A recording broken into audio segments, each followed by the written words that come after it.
ทักทายสบายดีทุกคนสบายดีบรรยากาศยามตอนเช้าๆอันนี้ก็คือสิพา FC เด้ครับชมประเพณีบ้านเฮามีคนเสียชีวิตทุกคนก็เจ้ากลับมาตีกองตีของไปน้ำมื้อนี้ก็เจ้าก็สิเตรียมส่งสการเด้อทุกคนเป็นประเพณีสุภาพมังกรที่12ของ14หมู่บ้านเฮาก็คือเขาเจ้าไปส่งสการอยู่ปราสาททุกคนเลยบ่ได้เผาไม่ได้พักอย่างเดียวทุกคนประเพณีบ้านเฮาเด้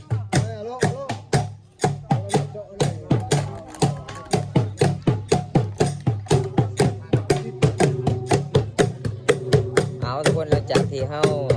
มาควบคุมแล้วก็คือพระเจ้ากลับมาทำพิธีที่เป็นหอบที่เราพระเจ้ากันชีเริ่มที่ทุกคนที่พิธีกษการอะไรเป็นตามประเพณีบอกพี่น้องต้องตีกองตีคองไปนั่นเมื่อนี้ก็เสียใจหลายทั้งสาวหมู่บ้านเลยทุกคนที่นี่บ้านเฮาสาวหมู่บ้านกับบทีมปะกันเด็มาตีกองตีคองงานรับมือมีคนเสียชีวิตพี่น้องในหมู่บ้านนี่สุดเขาวงกองบางคนสีเมืองนองเป็นสถานที่โดยทุกคนประมาณ11 โมงก็เจ้ากันที่เริ่มแล้วพี่น้อง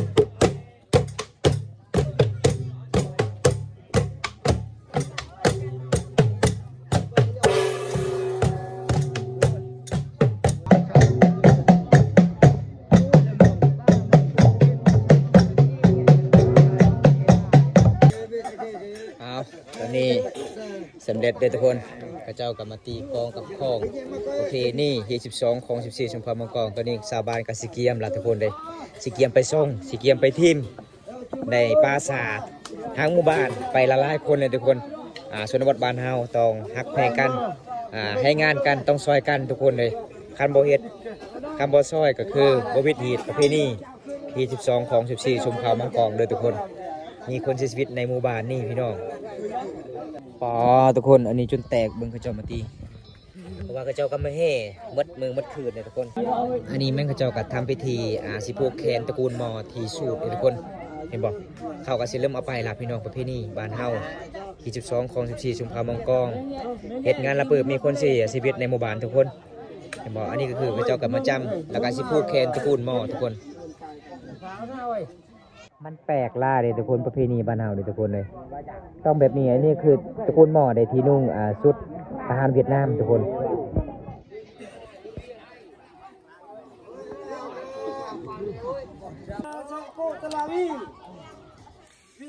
อันนี้ก็คือ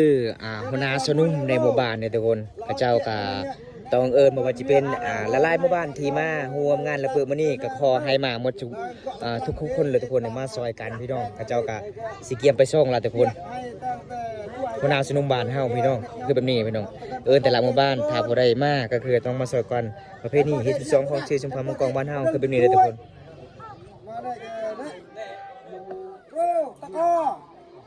เพิ่นก็อ่านรายชื่อแต่ละหมู่บ้านผู้ใดนี่มาผู้ใดนี่บ่มาทุกคนหลังจากที่กระเจ้าไปทีมแล้วก็คือมาแต่นั่นแต่ปลาซาคือกินข้าวกินน้ำ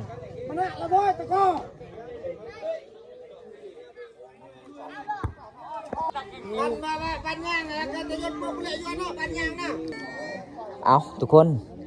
หลังจากที่FC หลายๆคนถามว่าเป็นยังกระเจ้ามาจับบากันก็คืออันนี้คือกระเจ้าทำพิธีจิไปส่งในพี่น้องเพราะว่าจิไปส่งคนที่ชีวิตก็คือขึ้นสวรรค์ชั้นฟ้าให้ไปด้วยดีพี่น้องถ้าเฮาเว้าบ่ถูกคำก็คือคนที่เสียชีวิตหรือว่าคนที่จากไปเมื่อนี้ก็ไปบ่ฮอดจบบ่ถึงชั้นขึ้นสวรรค์ชั้นฟ้าทุกคนอันนี้มันเป็นตามประเพณีที่12ของ14ชุมพรมังกรด้วยทุกคน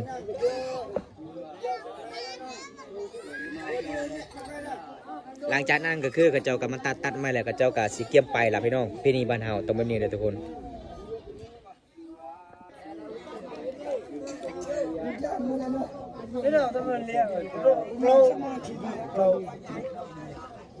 ตอนนี้มันไก่ซีเรียสแล้วเลยทุกคนทำพิธีตระกูลหมอทำพิธีก็คือในหมู่บ้านมีตระกูลหมอผู้เดียวเด็พี่น้องทำพิธีคนที่เสียชีวิตก็บอกให้ขึ้นสวรรค์ชั้นฟ้าไปด้วยดีพี่น้องบอกให้เจ็บบอกให้ไข้อีกต่อไปทุกคน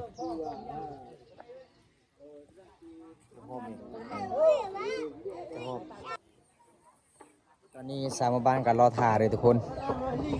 รอทาสิเกียมไปซองสการเด้อทุกคนชนบทบ้านเฮาความสมัครคีลาเลยพี่น้องบ่ทิมบ่ปะกัน เอาเริ่มเลยเด้อทุกคนเริ่มมาไปแล้วพี่น้องเจ้ากันมาเกียมแล้วทุกคนอืมตัดให้มันปัดเดียวเลยทุกคนเลยมันเป็นตามประเพณีเลยทุกคนเอาสำเร็จแล้วพี่น้องตอนนี้ทางสามหมู่บ้านกับสิเกียมมาไปแล้วเด้อทุกคนอันนี้เขาเจ้ากับสิเอาไม้ทีมาห้าลงศพพี่น้อง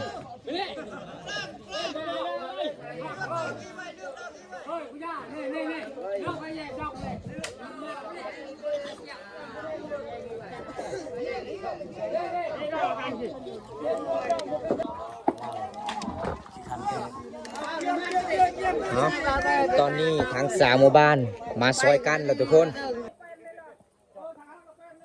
เอาตอนนี้ทางสามหมู่บ้านมาซอยกันทุกคนมาทำพิธีแล้วก็สำเร็จแล้วตอนนี้เขาเจ้ากะสิเกียมเอาไปทุกคนสิมาหาเข้าในปราสาทไปส่งในปราสาทเบิดทางหมู่บ้านถ้าผู้ได้จากไปในหมู่บ้านต้องไปส่งที่ปราสาทมันเป็นประเพณีสุนทรมังกรพี่น้อง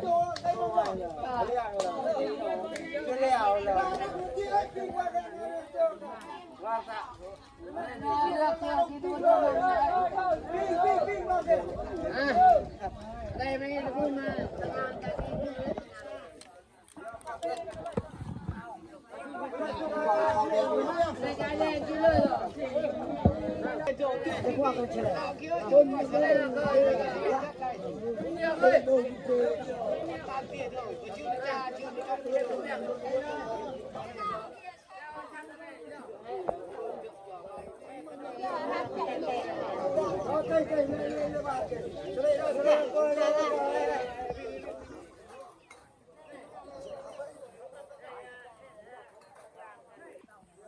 ตอนนี้แมนสาวหมู่บ้านกับสีมามัดให้มาละเอียดทุกคนบ่ให้ตกบ่ให้ล้นอยู่ตามทางทุกคนถาตกถาล้นอยู่ตามทางก็คือบ่ได้พี่น้องประเพณีในหมู่บ้านเฮาทางสาวหมู่บ้านกับบ่วิดอีกต่อไปทุกคนตอนนี้เขาเจ้ากับมัดให้มันละเอียดพี่น้องเอ้ย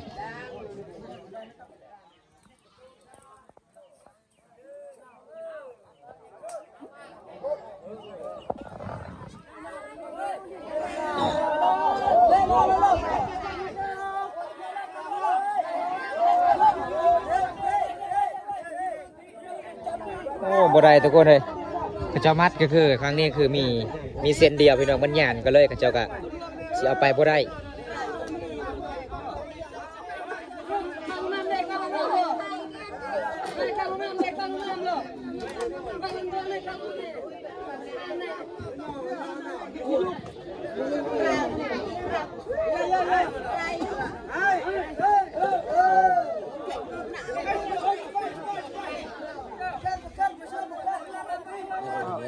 ได้ทอแล้ว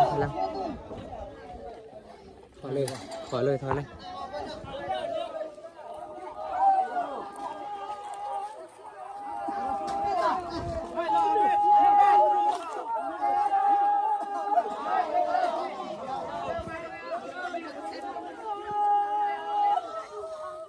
เอาทุกคนจะได้กับไปส่งสการน้ำกันเดี๋ยวพี่น้องเลยก็คือเขาเจ้าก็ต้องมาหาแบบนี้เลยพี่น้องมันเป็นประเภทนี้ที่12ของ14ชุมพรมังกรทุกคนเลย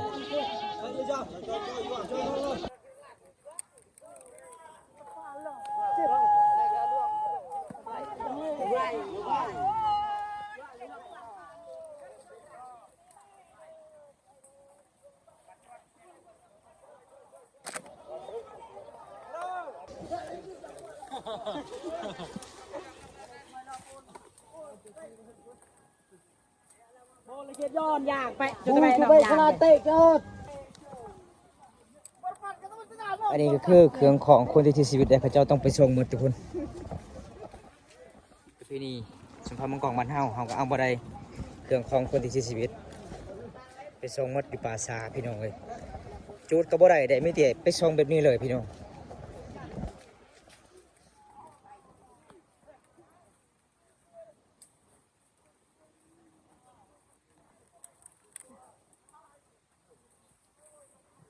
ตอนนี้ก็หอดป่าซาเลยเด้อทุกคน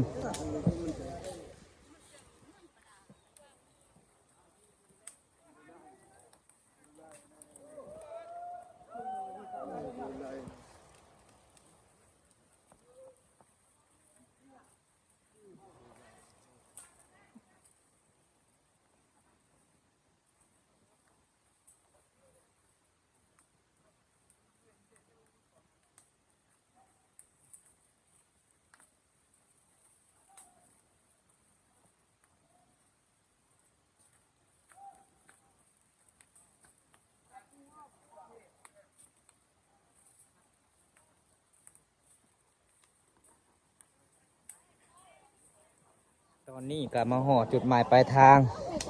ที่เบิ่งเขาเจ้าก็ไปส่งละลายคนอยู่ปราสาทเลยทุกคนของสมภาวรูมังกรบ้านเฮาต้องแบบนี้เด้อพี่น้อง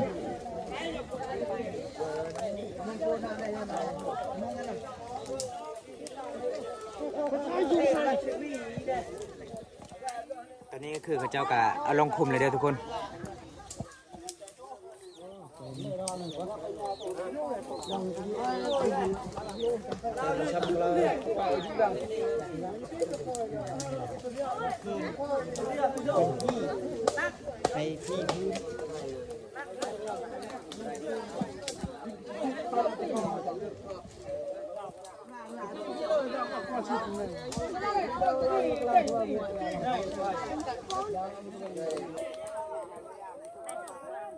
เอายัง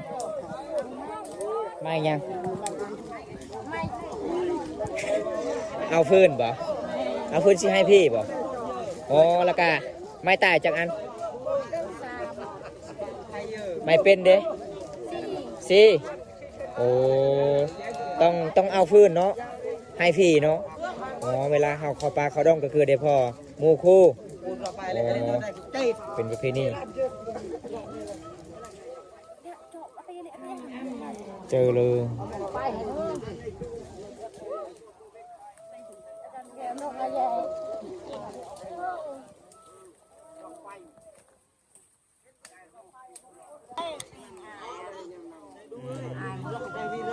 นี่ทุกคนอันนี้ก็เมนมาเลยทุกคนเห็นปะก็คือเขาเจ้าต้องไปชมแบบนี้เลยทุกคนโอ้พี่น้องทางสามหมู่บ้านเห็นบ่แม่นมัดเท่านั้นพี่น้องเลยเห็นบ่เขาเจ้ามากลางมุ้งแม่นมัดเด้อพี่น้อง